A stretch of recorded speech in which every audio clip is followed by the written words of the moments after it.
Annyeong Mamen, nama saya Putu Asri Merina, tapi adik-adik boleh panggil saya dengan sebutan Mamen Ririn. Oke, hari ini kita akan belajar tentang biologi. Di pertemuan awal kita ini, kita bahas dulu ya, sebenarnya biologi itu apa sih gitu ya.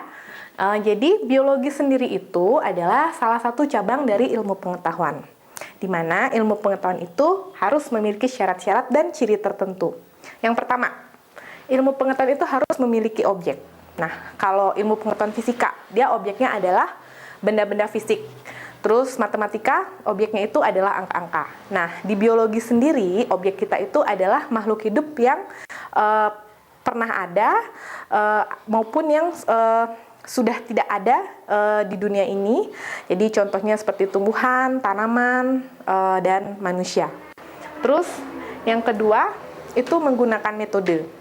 Jadi dengan menggunakan metode, maka ilmu pengetahuan itu kebenarannya dapat diakui secara ilmiah. Jadi dulu mungkin adik-adik bertanya-tanya, sebenarnya asal belatung itu, adik-adik tahu belatung kan? Jadi asal belatung itu dari mana sih gitu.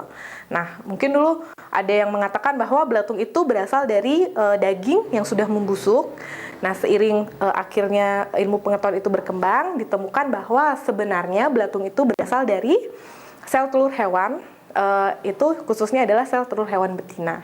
Nah, terus yang ketiga adalah sistematis.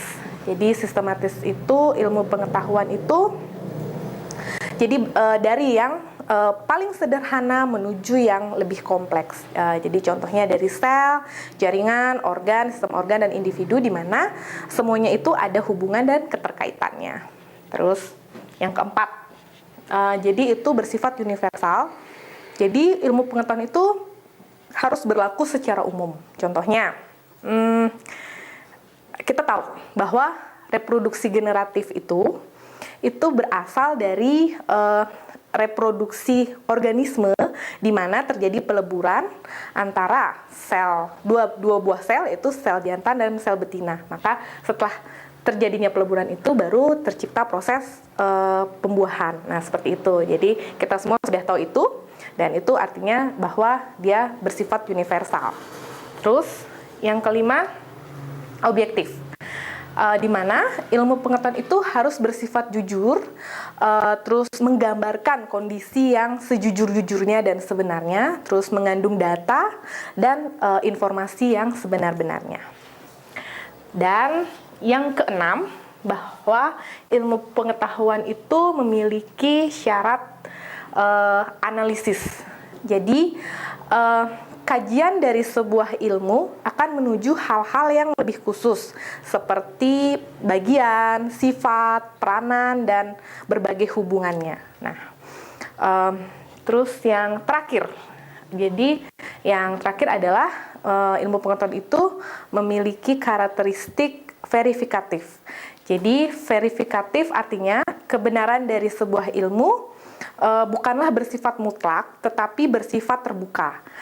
Artinya sesuatu yang dianggap benar semula mungkin menjadi sesuatu yang salah jika nantinya seiring berkembangnya ilmu pengetahuan itu ditemukan bukti-bukti baru yang menentang kebenaran dari pernyataan sebelumnya. Nah, seperti itu. Lalu sekarang kita ke biologi, ya, di mana biologi sendiri juga tadi dibagi-bagi lagi. Jadi biologi memiliki cabang-cabang lagi, di mana biologi memiliki 5 cabang, yaitu yang pertama adalah zoologi, botani, mikrobiologi, histologi, dan sitologi. Zoologi ini adalah cabang dari ilmu biologi yang mempelajari tentang seluk-beluk kehidupan hewan. Jadi untuk lebih mengingat mudah ya untuk adik-adik tinggal mengingat bahwa zoo itu bahasa Inggrisnya adalah binatang. Jadi tentu saja dia ilmu biologi yang mempelajari tentang seluk-beluk dari kehidupan hewan atau binatang.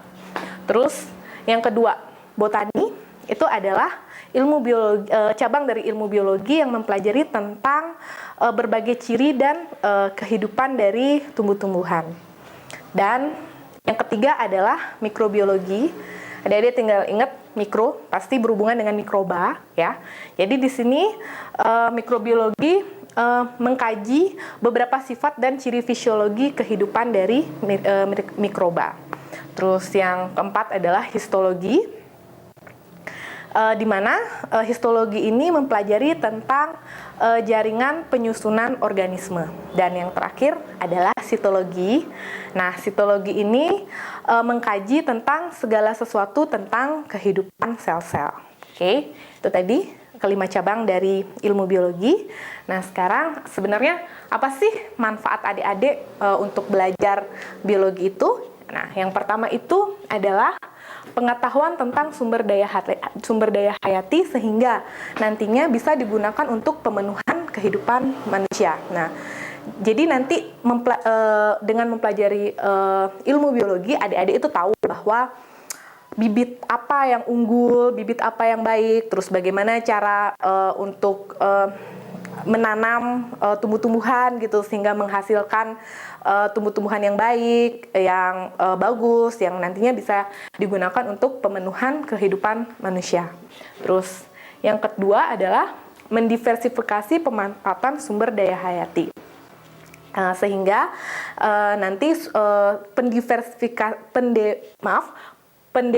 pendiversifikasian itu dapat diperoleh sumber baru yang berbeda. Jadi contohnya itu kita punya steak. Nanti steak akan kita bahas ya lebih lanjut di bab berikutnya.